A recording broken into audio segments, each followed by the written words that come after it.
I'm John Quick, and over the years, I've had the privilege of hosting over 400 podcast episodes, most recently, the United States of Small Business. Through all those conversations, one thing has become clear.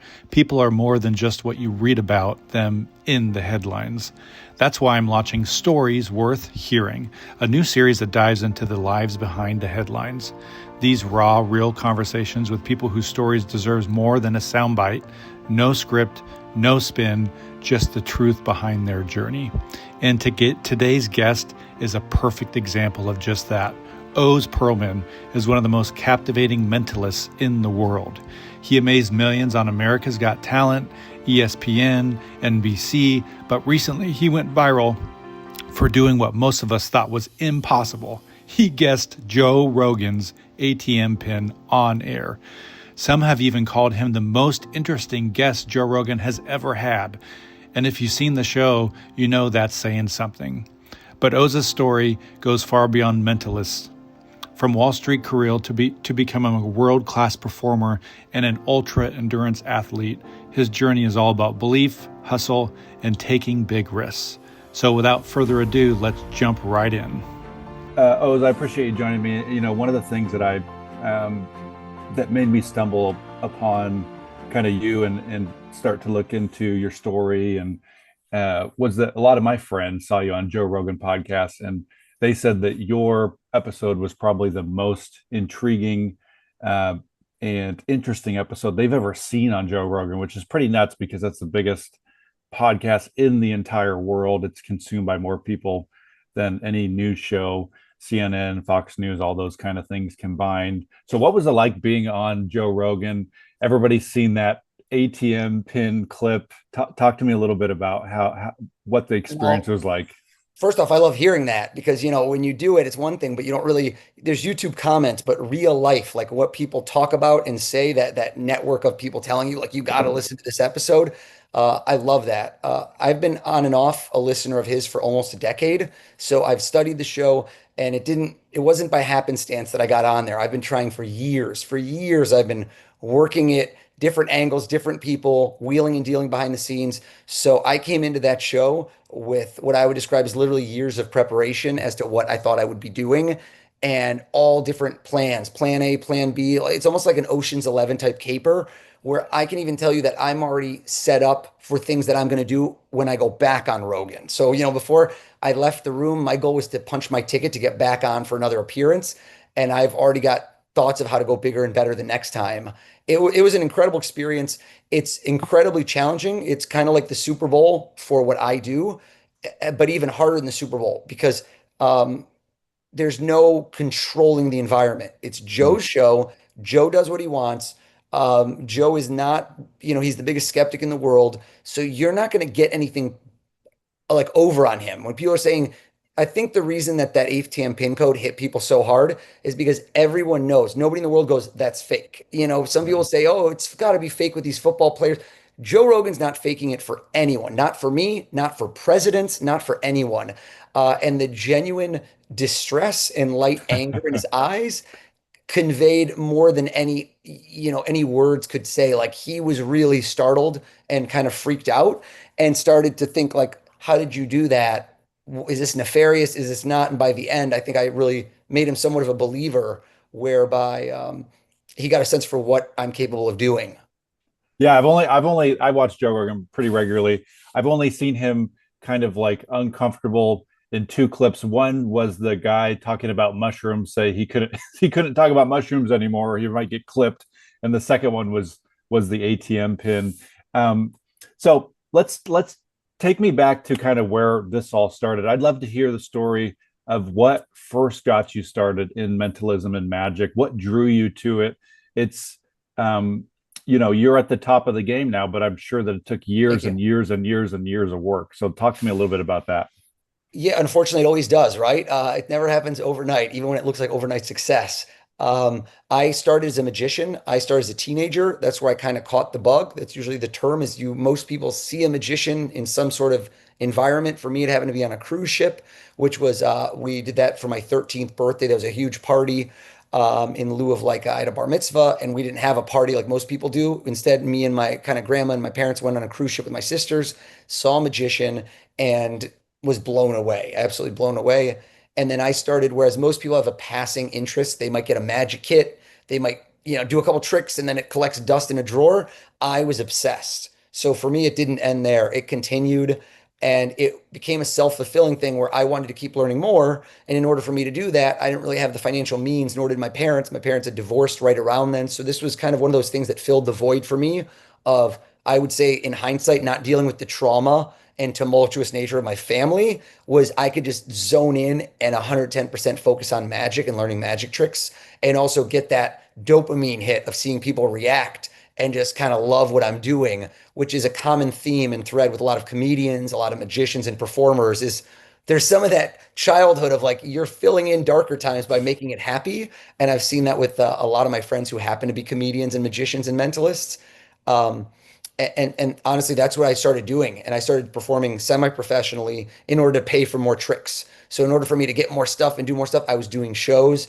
And that was honestly my hustle throughout high school and college as I kind of got better and better, started doing restaurants, kids' birthday parties, advancing to adult parties, and then continuing on. I actually went to college, got a degree in electrical engineering, worked on Wall Street, and you fast forward about 10 years past me getting into magic is when I quit my day job and became a full-time performer.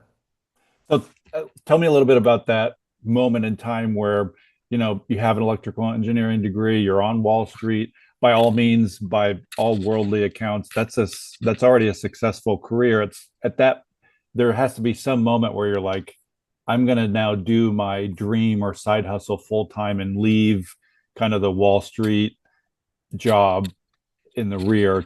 Tell me about what that moment looked like for you. So it's always funny because in hindsight, it always seems like that was the moment I knew, like that you always feel like in hindsight things are perfect.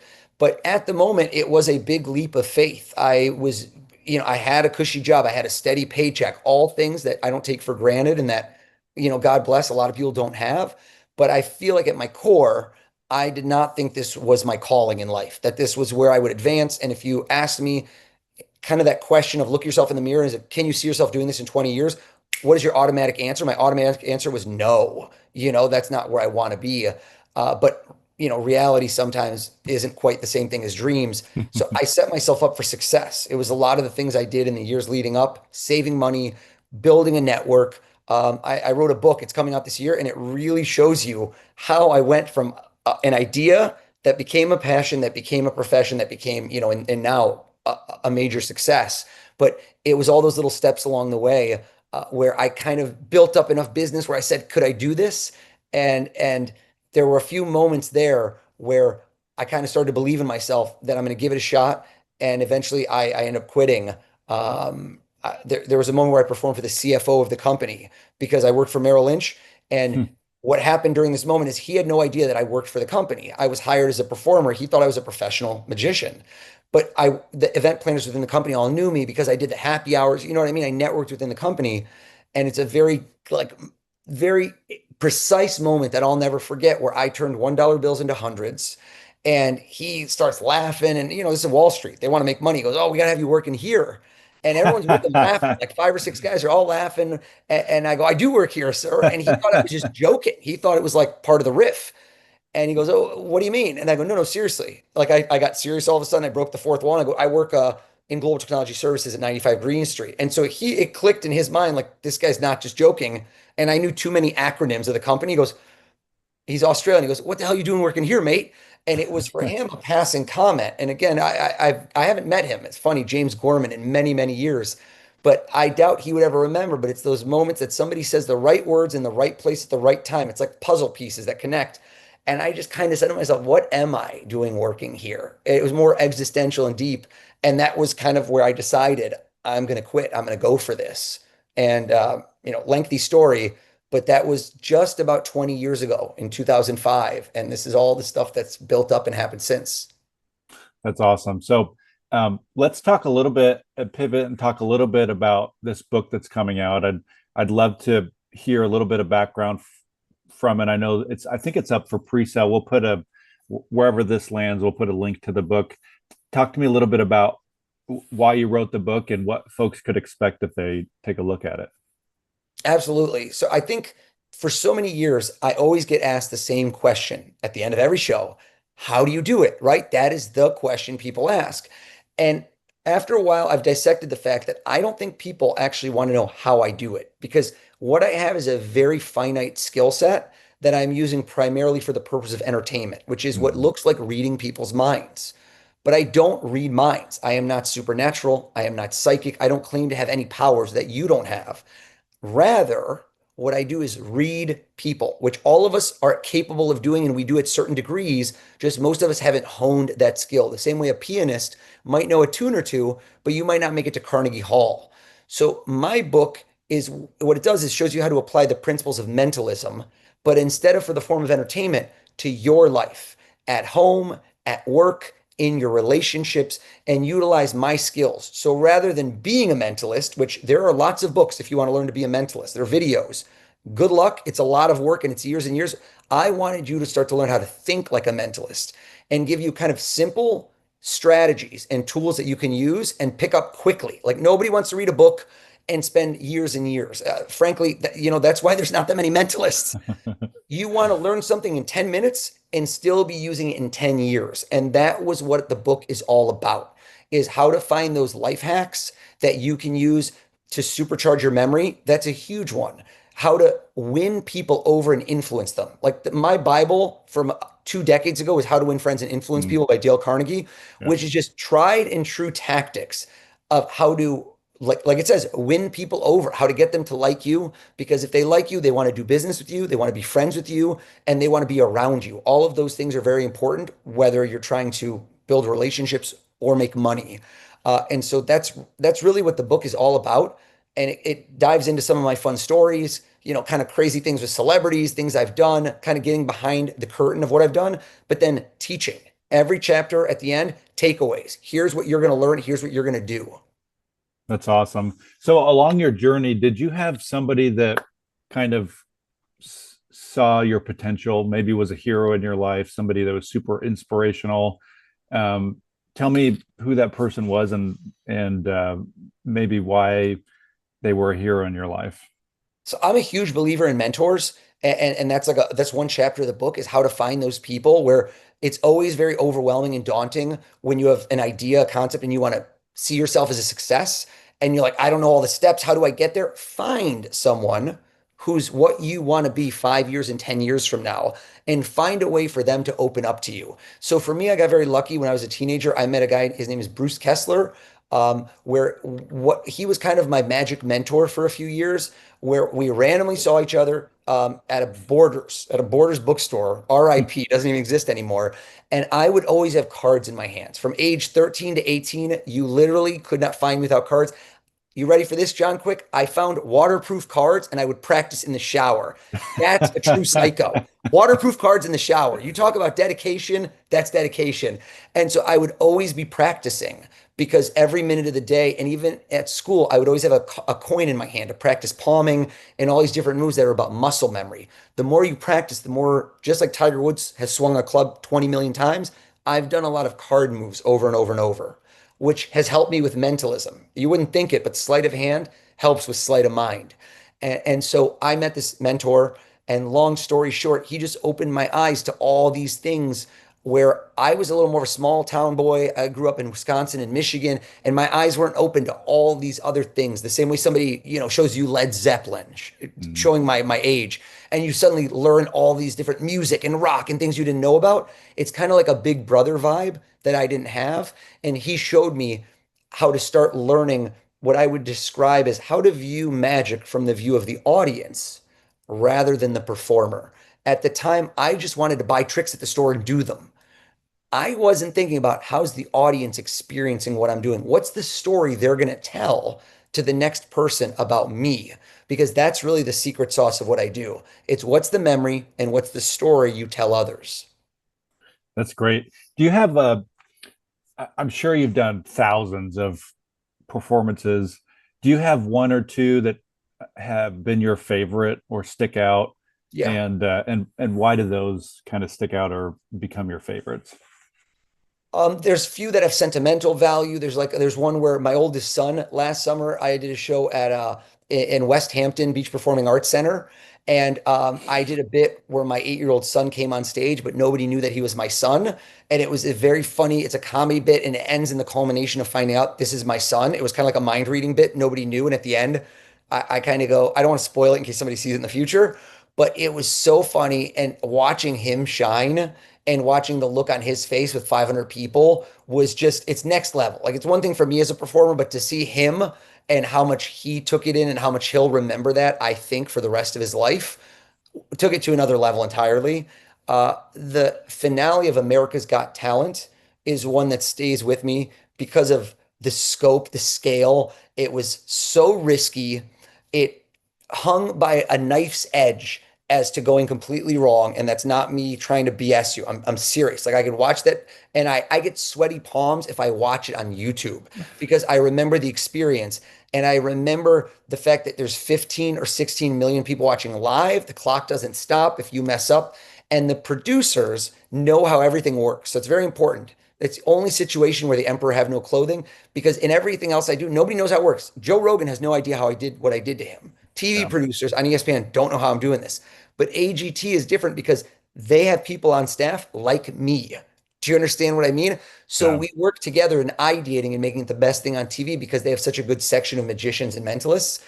So somebody like me, when I told them the idea, goes, but that can go wrong, like this way, and this way. That's very risky. And I go, yeah. And they go, you're gonna do that? And I go, yeah. And they go, but what if it goes wrong? And I go, well, no risk, no reward, right? I'm not doing singles in baseball. I do grand slam walk-off home runs. And that's been what's elevated me each time and level jumped is people can tell when you play it safe. They can tell when you do things that are risky, you can feel it. You feel the sweaty palms. You feel the hair rise on your neck. There's an element of danger. For me, it's not that I'm going to die, but that it will very well go wrong. And so for that one, when it worked, and it was the culmination of all this like adrenaline and that show again, I don't know if you ever watched it, but when you make it to the later rounds you have less time to plan the next round, so the highs and the lows are just so vast where you make it you get on a Wednesday night, you get voted in, and on a Thursday morning you've had the greatest night of your life. They go, what are you going to do next Tuesday? It's better. And you're like, oh, I don't know. And so those next 48 hours are just insanity. And that's where I shine best under pressure. Nice. One of the things that's also intriguing to me that you do is these kind of ultra endurance races. Talk to me a little bit about the kind of the connection between doing things of the physical feat and the mental feat and how those kind of play in and tie together. So the running serves a few purposes for me. I do what's called ultra marathons. So for those some people who are not sure what is that, a marathon is 26.2 miles, and ultra marathon is typically anything longer, but most people would quantify it as things that are 100 miles or more, and that means 100 miles running in a row. So that's typically nonstop. I've run up to 153 miles in one go. Crazy, I know. I enjoy it for two reasons. One is I enjoy it because I hate it. So I think there's a real power in doing stuff that in the moment is suffering you don't want to do, you overcome it, and then it strengthens you. It's just like you got to rip muscle to grow it back stronger. And that works mentally because for a lot of these races that I've done, there are people out there that are slower than me, that are older than me, that are every quantifiable and objective measure. They should not finish they shouldn't beat me. They shouldn't finish if I didn't finish, but yet they do. And it's because it's mental.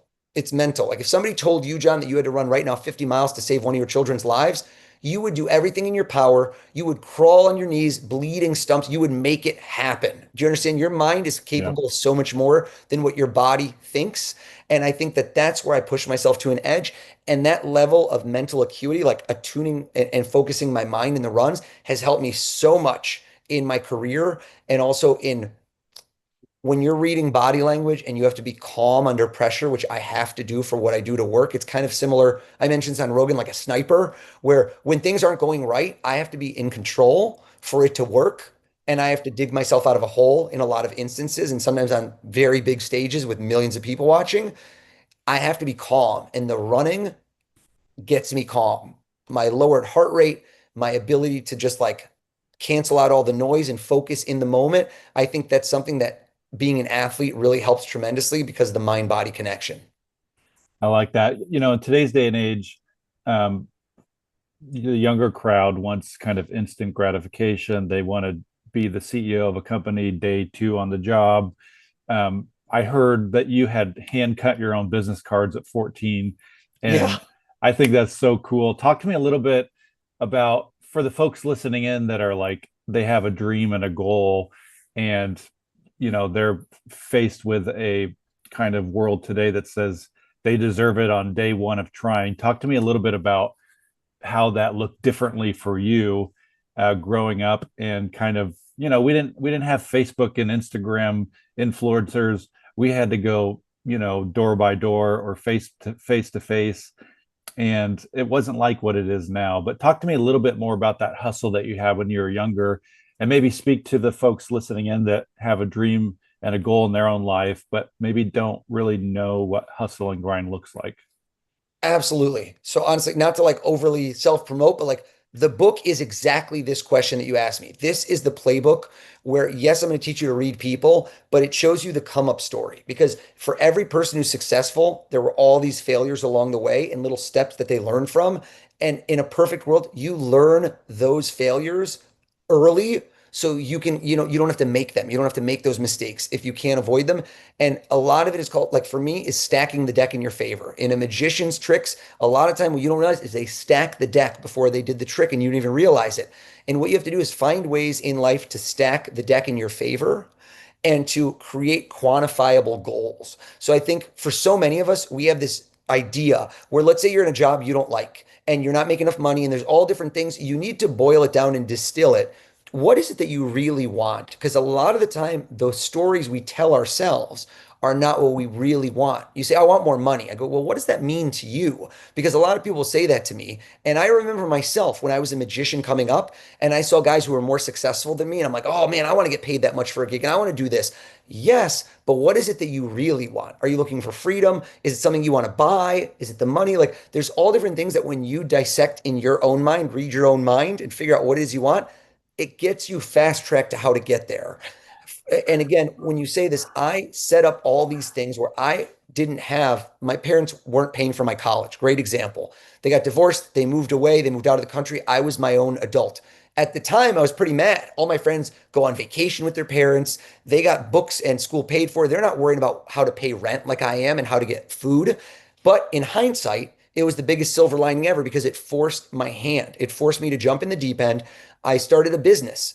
I started a business installing and removing boat docks. Couldn't be more different than mentalism. But I saw a need where I had a friend who lived on a lake. Shout out to my buddy Mark Waksberg. His parents hated doing it. Nobody wants to do this. For those who know on lakes, the water, the first day gets warm in April. Everybody wants their boat back in the water. If it's like a lake that freezes over, you know this if you're in Alaska. And so somebody's got to get in the water and install them. Miserable work. It's freezing cold. And we would do this for his family because we were told to, but we noticed people said, hey, can you do it for us? Can you do it for us? We can't get a guy to do it. And we realized how much we could charge, how we could set up a business. And then we started to understand just the mindset of business is how do we do this effectively? How do we market ourselves? In my case, I went to the University of Michigan. I was a Wolverine. He went to Michigan State, was a Spartan. So we leaned into humor, which is we called our company Wolverine Spartan Boat Dock. Why did we do this? Because about 98% of people that we would market to had a connection, either themselves, their spouse, or someone in their family went to one of those two schools because we lived in Michigan. So when we would get to the house, people would always bust our chops because they cheered for one of the two teams and goes, which one of you is the Wolverine? And they go, oh, I'm only doing business with him. Screw this guy. I'm like, I know, get rid of this guy. And we already had rapport. That's how to think like a mentalist. Understand how to win people over the moment you meet them, right? How to overcome those little moments of resistance. And so again, we didn't have that from day one. We built that business over the course of 3 summers. I saved my money. Instead of going on vacation, instead of buying all this stuff, I had a used Ford Tempo that I bought myself for super cheap. And I pocketed away all that money so that it sounds like at the moment, well, you left your job, you did this. No, no, no. I spent 10 years setting myself up for success so that the moment that CFO said to me, what are you doing working here, mate? I had enough money and a little bit of a runway to give myself that chance, right? You want to win the lottery, buy a lottery ticket. It's not going to fall down from the sky. So there's all these things that you can do that you're not doing right now. I guarantee you, if I looked at you, I look at your screen time. You've been on the phone 6 hours today. Why don't we apply 1 hour of that to learning something on YouTube or to honing a skill that you already have and converting it into something that maybe makes you money or maybe makes you connections or maybe makes you something. I don't know what it is, but there's so many ways nowadays to monetize what you enjoy. Yeah, that's so true. My guess is you're getting, more and more famous every month, probably getting pulled in 8 different directions. Do you ever miss this simplicity of, what it was like 20 years ago, showing up and doing a show to 5 people or whatever? Do you ever miss those early days? I find other creative. So for me right now, what really excites me, doing shows is very fun. I don't want to by any means, like I call it more of what my operational is. I do events. So I do a lot of Yeah. corporate events, private parties. And while those are very fun and very fulfilling, that's kind of like a band that plays their greatest hits, if that makes sense. Um, But a lot of bands, when they get up there and they play songs from the new album, even though the fans don't know those songs, it's really fun for the band. So for me, when I go on TV, and what's been very unique and kind of like when you measure success and why the Rogan has done well and other things is because I'm constantly innovating. I am not playing the greatest hits. Even today, for example, I don't know when this is going to come out, but at the end of this month and in August is when I go do football season. I've done it the last 3 years, and I'm going to go to several football teams in the NFL and college football teams, some of the biggest ones you'll see. Even today, I just figured out a trick that I've never done before, came up with it this morning while out on a run for what I would describe as arguably two of the most famous football players in the world, knock on wood. And in about 3 weeks, I'm hoping to do it. And I came up with it today. And so that excites me. That kind of exactly what I said with America's Got Talent. When I'm shoved yeah. into a corner, the pressure is on. I tend to deliver. If you had told me 6 months ago, come up with it, I don't feel that anxious. Oh my God, I've got to get the, even for me, 3 weeks out is quite early. I did something last year for Josh Allen and the Buffalo Bills that I finished coming up with the trick during a 22-mile run that ended an hour before I did it. So an hour before I did it at mile 18, I'll never forget where I was in Pittsburgh. I'll never forget where I was on what road I was when I had a Eureka. Oh my God, I've got it. Like there was one puzzle piece missing right, in one spot that was missing from the trick that put it all together. And I did it that day.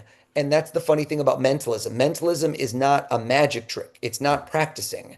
It's reverse engineering the human mind. So most of my practice happens in my brain. It's all formulating thoughts and then executing them effectively and having all these backup plans. That's great. I can't wait to watch those. I've seen a couple of your football ones. They're really awesome. And the whole team goes nuts. They freak out and all this kind of stuff. It's really cool to see those, real authentic reactions from folks as it's happening. I want to be mindful of your time, but any last minute thoughts here before we head off? The floor is yours. Take it Sure. away if you got any last minute thoughts. Let me look at your questions. No, if you think we got enough, we got enough. Nice. Yeah, I Wisdom think and we did. influence. I mean, I'm trying to give you some usable advice. Yeah, I don't know if you've got one or two last ones. I'll fire it off and call it a day. Is less memoir and more inspirational. So I hope people dig it. Yeah, that's kind of my style. I guess one of my last thoughts or questions would be what's either next for you or what's kind of your ultimate dream as it relates to your career? What is it going to be that you look, when you're 85 or 90 sipping Mai Tais on the beach, what's going to be the thing that you can look back on and say, wow, that was awesome. That was a fun ride. What's the peak of that look like?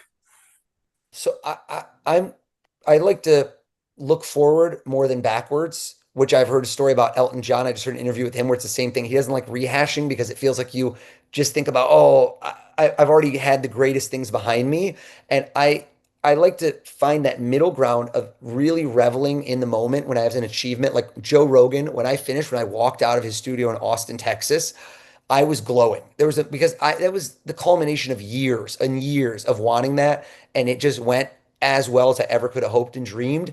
And so it's that moment of enjoying it, but also thinking in my mind, how am I going to top this next? Right? It should be that healthy gauge of what do I do? And for me, I think the ultimate level of success outside of, raising kids, uh, family, juggling the balance of, life in general, but when it comes to career is I want to promote what mentalism is because it's a category that doesn't really exist until now. Yes, some people have heard of it here and there, but I think I'm bringing it more to the mainstream.